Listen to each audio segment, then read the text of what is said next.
আসসালামু আলাইকুম। আশা করি সবাই ভালো আছেন। আমি আল্লাহর মতো ভালো আছি আলহামদুলিল্লাহ। তো আজকে সকাল 5:30টার সময় 5:40 স্যারে ফোন দিয়ে বলে তুই কই? আমি বলি স্যার আমি তো বাসায়। তো স্যার বলে তুই গাড়ি নিয়ে ইয়েতে চলে আয়, পার্কে গিয়ে চলে আয়। তো আমি স্কোয়ার নিয়ে চলে আসছি যেহেতু গাড়ির সমস্যা হয়েছে। দেখা যাক স্যার ভিতরে হাঁটতেছে, বেরোলে স্যারে কি বলে। এরপরে তো গ্যারেজে নিয়ে যাওয়া লাগবে। তো স্যারের স্কোয়ারতে পাঠা দিলাম আর কি, স্যারে যাবো একটু জঙিয়ে মানে এই জিমে যাবো।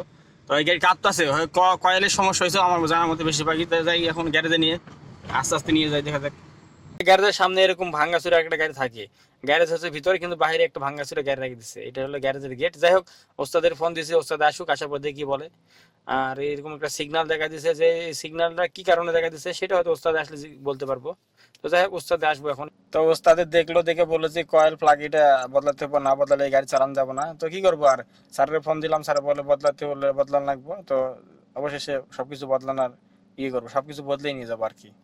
দাগের উপরে গেছে গা ওরা পড়বো। এগুলো পোড়া মোবাইল বলে, যেগুলো আমরা ইঞ্জিন থেকে বাদ দিই সেই মোবাইলগুলো থেকে পোড়া মোবাইল বলা হয় আর কি। এগুলো বিক্রি করতেছে ওস্তাদে। তো অবশেষে সবকিছু খুলে ফেলে দিল আর কি। মেন সমস্যা হলো ইঞ্জিন কাভারের যে সিলটা ছিল, এই সিলটা নষ্ট হয়ে গেছে।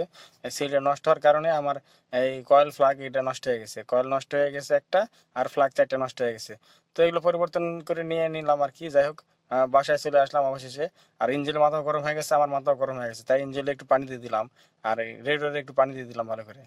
তো সবকিছু দেওয়ার পরে ম্যাডাম বলেছিল একটু বাইরে যাই, আমরা মাইক্রোফোন নষ্ট হয়ে গেছে। তো এটা না মার্কেটে এলাম, ডিএনসি মার্কেট। এখান থেকে হয়তো আর কিছু কেনাকাটা করবো, এরপরে বাসায় যাবো, এরপর খাওয়া দাওয়া করবো, এরপরে বিকেলে চেম্বারে যাবো। একবারে চেম্বারে সঙ্গে গেলে দেখা হবে। বিকেলে চেম্বারে গেছিলাম, ভিডিও করতে মনে ছিল না, তো বাসায় উদ্দেশ্যে রওনা দিয়েছি। এখন 11:30 বাজে, রাস্তাঘাট একদম ফাঁকা। তো যে যেখান থেকে ভিডিওটি দেখছেন, ভিডিওতে লাইক, কমেন্ট, শেয়ার, সাবস্ক্রাইব অবশ্যই করবেন। সবাইকে ধন্যবাদ। আল্লাহ হাফেজ।